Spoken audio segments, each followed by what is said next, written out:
Hello everyone.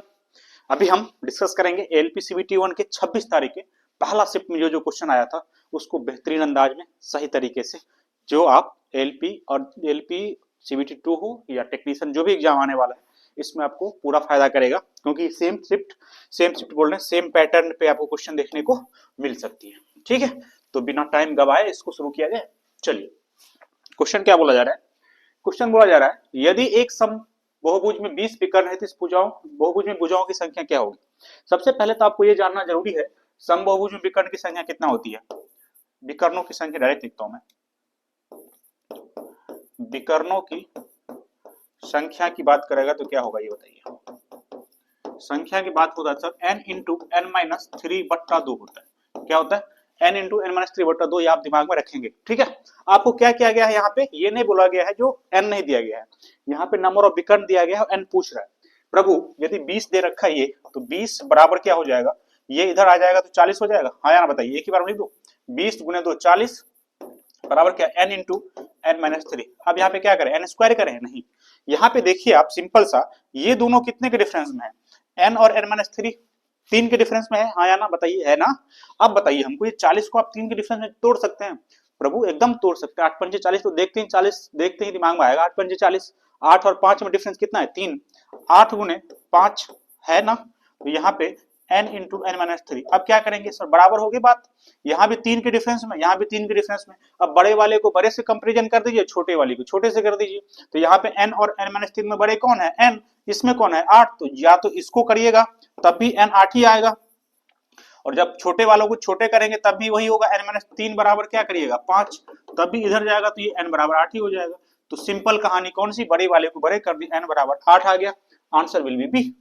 सही है, चले आगे। चलिए अगला क्वेश्चन ये बोला जा रहा है, आसान सा क्वेश्चन, माध्यमात का बहुलक सा क्वेश्चन ना आए रेलवे में, ये हजम नहीं होता, और मैं इस पे प्रॉपर वीडियो बना चुका हूं, आप देख लीजिए सारे टॉपिक पे। माध्यमात का बहुलक के आधा घंटा मैंने सारा कंसेप्ट कर दिया है, जो भी कंसेप्ट आता है इसमें, continuous data, non continuous data, बड़ा बड़ा फार्मूला जो भी है सब कर दिया मैंने, देख लीजिए आप। अब देखिए यहाँ पे दिए गए परीक्षण में 39, 49, 59, 60, 70, 80, 90, 93, 90 का समांतर माध्य क्या होगा। सही है, यहाँ पे देखिए कितना अच्छा पैटर्न है, सारा 90 80 यही है, केवल यहाँ पे एक कम है, एक कम है, एक कम है, यहाँ पे 3 ज्यादा कर दिए, इसको भी एक दे दीजिए, इसको भी एक ही, ये हो जाएगा 40, 50, 60। अब जोड़ दीजिए, आसान सा हो गया ना। ठीक ना, थोड़ा एक बार ध्यान से डाटा को थोड़ा ध्यान से देखेंगे ना तो वो बड़ा मजा आता है खेलने में या बनाने में। अब देखो सर, जोड़ो इसको, सबको 40 मान ले, 40 50 से 90, 90 90 90 90 90 90 90 240, 60 40 30 23 90 93 99 180, ठीक है 70 630, 630 आया। और 630 बट्टा कितना, कितना डाटा है, 1 2 3 4 9, तो 9 से डिवाइड करिए, 9 7 30 मतलब कितना, 70 will be answer. 70 will be answer, कौन सी वाली, डी विल बी आंसर, काम खत्म। ठीक है, तो यहाँ पे थोड़ा जोर घटो, फास्ट रहना बहुत जरूरी है, और मैं बोला भी करता हूँ पहले भी अभी भी, जो आप कुछ मत करिए, दिन की शुरुआत इससे करिए, जो 10 नंबर ले लीजिए उसको मन में जोड़ के देखिए कितना फास्ट जोड़ते हैं, फिर उसको गुना करने वाला तरीका, जोड़ गुना, तीन दो चीजें कमांड आ गया ना, गुना पे और जोड़ पे, तो काम बन जाएगा, भाग थोड़ा उसके बाद। ठीक है, आइए, दो अंकों की संख्या और उनके अंकों को पढ़ने पे प्राप्त संख्या का योग 99 है। यदि संख्याओं के अंकों में 5 का अंतर है तो दो संख्या क्या है। 5 का अंतर वाला कौन कौन है पहले देख लीजिए, छोटा सा ये भी है, ये भी है, ये नहीं है, ये भी है, ये तीनों हो सकता है। बट जब संख्या उसको पलटने पे 99 होता है, ठीक है, तो यहाँ पे बनाने की जरूरत नहीं, ऑप्शन से चलेंगे। पहला क्या, 27 को बदलने पे क्या होगा, 72, दोनों को जोड़ेंगे 99 हो गया, काम खत्म, दोनों सेटिस्फाइड करके ए विल बी आंसर, काम खत्म, कुछ करना ही नहीं।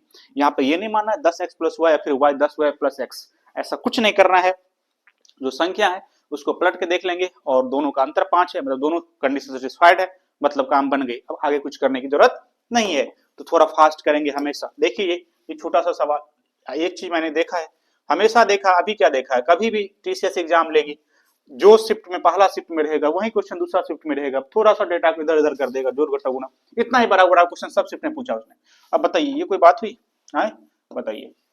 अब यहाँ पे कितना करेंगे, ये हो जाएगा 3 13 माइनस 3 गुने 2, ये 6, 6 घट गया, कितना हो जाएगा, अब बताइए 13 6 7, काम खत्म, आसान सा, इतना सवाल 10 सेकेंड का सवाल, 10 सेकेंड का भी नहीं होगा, उससे भी कम कर देंगे आप लोग। अब ये सवाल देखिए, अब देखिए इसमें क्या करेंगे, इसमें थोड़ा तरीका थोड़ा उल्टा करके पूछ दिया, सही है, पूछना चाहिए, क्यों नहीं पूछेगा, कंसेप्ट को कुछ निम्नलिखित में से कौन सा विकल्प उन दो क्रमिक छूटों का निरूपित करता है जो 84% का एकल छूट के बराबर है। अब यहाँ पे क्या करेंगे, सबको निकालने जाएंगे आप, दिमाग में चलना चाहिए formula, A plus B, A B बटा 100 होता है। अब यदि छूट की बात करेगा तो ये माइनस है 10 है, माइनस 90 और यहाँ पे गुना हो जाएगा तो प्लस 90 मतलब 9, 900 बटा 10। अब यहाँ पे हम निकालने क्यों जाएंगे, अब यहाँ पे 100 में से कितना 9 घटा, क्योंकि दोनों का सम 100 है। यहाँ पे 9 कैसे, दोनों का गुणनफल, यहाँ पे 100 में से 24 घटेगा, 6 चौका 24, 24 घटेगा 76 हो जाएगा ना। अब वो चाहिए क्या, 84 नहीं होगा। 70 और 30 क्या, 100 में से 21 घटेगा, ये तब भी नहीं होगा। ये कितना 20 और 90 कितना 100, 8 गुना 16, 100 में से 16 घटेगा 84 हो जाएगा। आंसर क्या हो जाएगा डी। ना कि आप ये सारे डेटा को इस पे पुट करें, आपको दिमाग तो चलाना पड़ेगा ना, मन में कैलकुलेशन करना पड़ेगा। देखिए दोनों का सम 100 है, सबका सम 100 है, घट क्या रहा है, घट ये रहा, ये दोनों गुणनफल घट रहा है। गुणनफल मतलब 900 बटा 100 मतलब 9 घट रहा है, 900 मत घटाइएगा क्योंकि ये डबल जीरो होगा, वहां नीचे कटना ही है। जैसे 6 चौका 24 घट रहा है 100 में से, अब यहाँ पे देखिए 21 घट रहा है, तो यह आप मन में करिए ना। यदि इसको बारी बारी सबको फॉर्मूला में बैठाते करते 2 मिनट दे देंगे आप, ऐसे नहीं करना है, थोड़ा कैलकुलेशन फास्ट करनी है ना, मन में करना है, मन में करना सीखना बहुत जरूरी है मैथ में। ठीक, चलिए आइए अब देखिए प्रभु, ये सवाल भी सब पूछा, पहला शिफ्ट ने पूछा, फिर पूछा, फिर पूछा, फिर पूछा, और मैं इसको कितना और बताया आपको। देखिए इसको तुरंत कैसे करेंगे, देखिए 10% साधारण ब्याज की दर पे कोई धनराशि कितने वर्ष में दोगुनी हो जाएगी, कितने वर्ष में दोगुनी हो जाएगी। 10% वार्षिक साधारण ब्याज की दर पे कोई धनराशि कितने अवधि में दोगुनी हो जाएगी। दोगुनी हो जाएगी मतलब क्या है, दोगुनी मतलब 100% बढ़ेगा ना, 100% बढ़ जाएगा। अब ये 100% जो बढ़ा है इसमें क्या क्या होता है सर, इसमें टाइम होता है, ये 100% में क्या क्या इंक्लूड है, टाइम और रेट, आर और टी का गुणनफल तो है, ये आर टी गुणनफल नहीं है क्या, 100% है, तो यहाँ पे 10% दे रखा है, ये 10 और टी, तो यहाँ पे यदि बात करेगा 100% है तो ये कितना जाएगा, ये कट जाएगा, मतलब आप टाइम कितना है, टाइम कितना है, टाइम 10 साल में हो जाएगा, ये 10 ईयर में हो जाएगा, काम खत्म ना, 10 ईयर। कभी भी जब पूरा कंप्लीट निकलता है ना रेट, तो वो दो चीज का गुणनफल होता है, टाइम का और रेट का। ठीक है, तो यहाँ पे 100% बढ़ रहा है मतलब क्या, ये अपना आप डबल हो रहे हैं, मतलब 100% बढ़ रहे हैं, तो 100% किसके बराबर है, आर गुने टी के। अब फॉर्मूला लगाने के करना है तो करिए, आप यहाँ पे बोलेंगे सिंपल इंटरेस्ट लगाएंगे सर, पी आर टी करेंगे, बट्टा 100 करेंगे सर, ठीक है, डबल हो जा रहा है, मतलब 1 रुपया था, 1 रुपया का 1 रुपया, आर लिखेंगे 10, टाइम यहाँ पे करेंगे, यहाँ पे 100 लिखेंगे सर, ऐसे मानेंगे थोड़े हम, 10 ईयर ऐसे करके लिखेंगे। अरे क्यों भाई, मन में करो ना इसको आप, 100% हो रहा है, 10 है, मन में कट जाएगा, 10 ईयर हो जाएगा। जब भी 100% बढ़ा तो दो चीजों का गुणनफल है, 10 गुना 10 का होगा, 10% हो जाएगा, यहाँ पे पेन उठाने की जरूरत नहीं पड़ेगा यदि आपको समझदारी है। ठीक है, आइए अब देखिए यहाँ पे ये क्या बोला, 24, 42, 56 का एलसीएम क्या होगा, सबसे बड़ा जो है उसको ले लीजिए 56। अब 56 में क्या है जो इस 42 में नहीं है, 14 चौका 56, 14 या 42, 3 नहीं है, 3 ले लीजिए। 24 में क्या है जो ले लीजिए सारा, इधर जो 24 में सब इसमें ही है ऑलरेडी, कितना हो जाएगा 18, 1, 15, 16, 168 हो जाएगा, कौन सा 168, डी विल बी आंसर, काम खत्म है। ठीक, तो ये सब क्वेश्चन तो आसान था ना। आइए अब इस पे आइए, अब देखिए ये क्वेश्चन क्या बोला जा रहा है। क्वेश्चन बोला यदि कुल आय में से संजय 20% घर के किराए पर और शेष का 70% घरेलू खर्च पे व्यय करता है, यदि वो 1800 बचाता है तो उसका कुल आय क्या है। अब देखिए 20%, मान लीजिए एक्स कुल आय था, 20% घर पे मतलब खर्चा क्या, मतलब शेष लेके चलना है, आगे बढ़ना है, तो 20% मतलब क्या 1/5, बचा कितना 4/5, उन्हें 4/5, 70% घरेलू खर्च पे कर लिया, तो शेष लेके 7/10, तो कितना बढ़ा 3/10, और ये बचत कर रहा है कितना 1800 बराबर 1800 कर, मतलब बचत जितना मतलब शेष कर काम कर रहा है, तो शेष करके आगे बढ़ेंगे। जब यदि वहां पे खर्चा की बात करता तो 70 जो दे रखा है ओरिजिनल उसको लेके चलते हैं। ठीक है, अब यहाँ पे करिए कट कट कट, कौन सा हो जाएगा ये 3 6 करते हैं एक ही बार में, और यहाँ पे क्या 15 15 75 वाला कौन सा है, बी विल बी आंसर, काम खत्म। ठीक है, तो थोड़ा कैलकुलेशन फास्ट करके चलना है। आइए 9 पे क्या बोल रहा है भाई साहब, 9 देखते हैं। क्वेश्चन बोला जा रहा है जो स्थिर जल में 3 किलोमीटर प्रति घंटा की चाल से नाव चला रहे एक नाविक को धारा के प्रतिकूल 50 किलोमीटर जाने में धारा के अनुकूल 50 किलोमीटर जाने की तुलना में दोगुना समय लगता है, धारा के प्रतिकूल नाविक का चाल क्या होगा, मतलब क्या speed seller on the against stream down, मतलब अप स्ट्रीम की बात कर रहे हैं।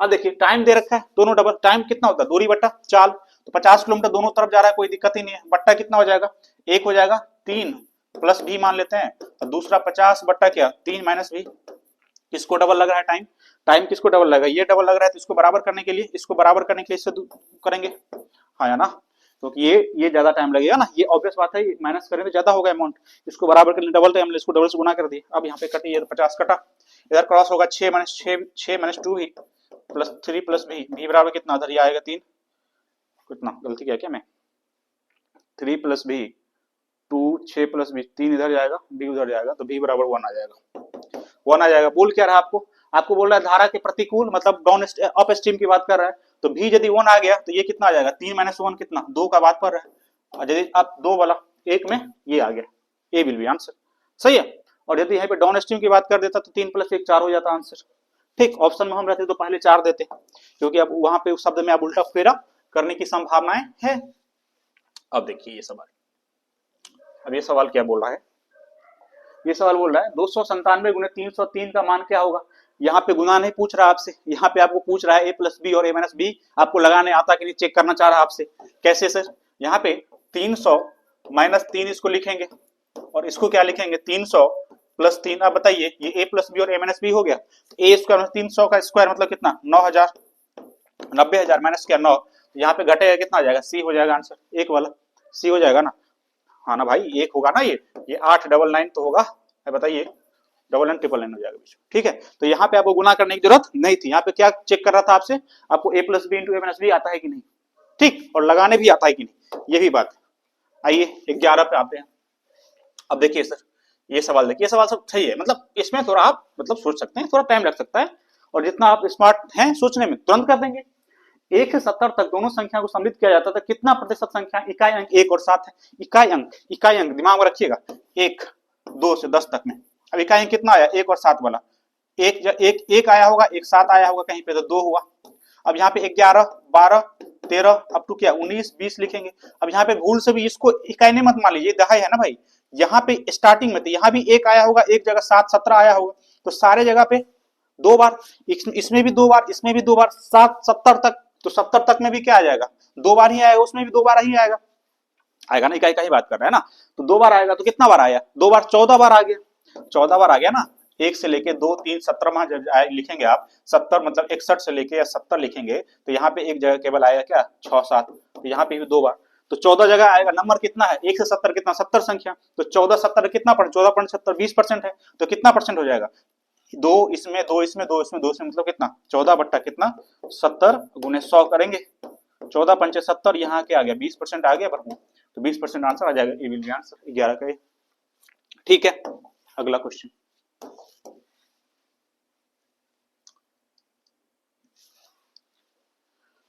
क्या है, एक कार 5 घंटे में 275 किलोमीटर की दूरी तय कर सकती है, यदि उसकी चाल 5 किलोमीटर प्रति घंटा कमी कर दी जाए तो कार 250 किलोमीटर की दूरी कितने मिनट तय करेगी। सबसे पहले बताइए स्टार्टिंग में चाल क्या थी सर, 275 5 मतलब कितना 275 बट्टा 5 25 25 और कितना 25 25 55 किलोमीटर प्रति घंटा। अब इसको 5 किलोमीटर पर घंटा कम करके चलाना है, तो कितना हो जाएगा 50 किलोमीटर प्रति घंटा। दूरी कितने है सर 250, तो टाइम कितना लगेगा 250 बटा कितना 50, इसमें कुछ सोचने की जरूरत है ही नहीं, 5 घंटे यहाँ दिख रही है, डी विल बी 5 अरे 5 30 नहीं 5 घंटा normal, B will be answer, सही है। बात समझ में आया ना। स्टार्टिंग में स्पीड कितना था भी ये लगा दीजिए 55, फिर टी कितना हो जाएगा, टी जब हो जाएगी यहाँ पे 250 बटा 50 करेंगे तो 5 हो जाएगा, ठीक है। चलिए 13 नंबर क्या बोल रहा है भाई साहब, 13 नंबर क्वेश्चन क्या बोल रहा है देखते हैं क्या बोल रहा है।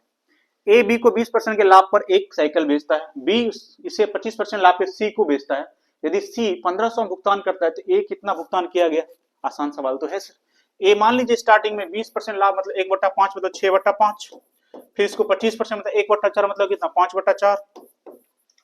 अब यहाँ पे दे कितना रहा है, सी को 1500 में दे रहा है तो 1500 लिख दीजिए, ये गया, ठीक है। अब यहाँ पे 2 3 4 5 1000 हो गया, ए बराबर कितना हो गया 500 को 2 से करेंगे तो 1000 आएगा, 1000 हो गया। आसान सवाल था, हाँ या ना बताइए। अरे भाई लिख ले 1000, तो कितना सी विल बी आंसर 13 का सी, ठीक। चलिए ऐसा नहीं है, सवाल अच्छा ही पूछा है और आसान भी पूछा है, तो आपका कितना प्रॉपर तैयारी है ये डिपेंड कर रहा है।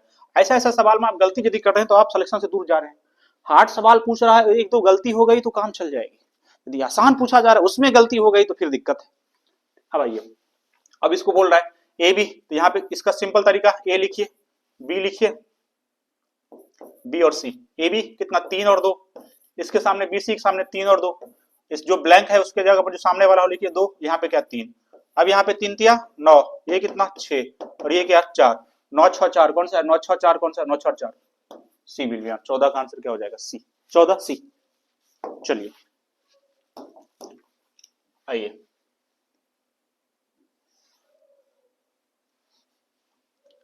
क्या है, एक पेड़ टूटकर जमीन पर इस प्रकार गिरता है कि उसके ऊपरी हिस्सा अभी भी उसके तने से आंशिक रूप से जुड़े हुए हैं। यदि पेड़ का मूल ऊंचाई 24 मीटर है थी और इस जमीन में 30 डिग्री का कोण बनता है तो ये किस ऊंचाई पर टूटा गया?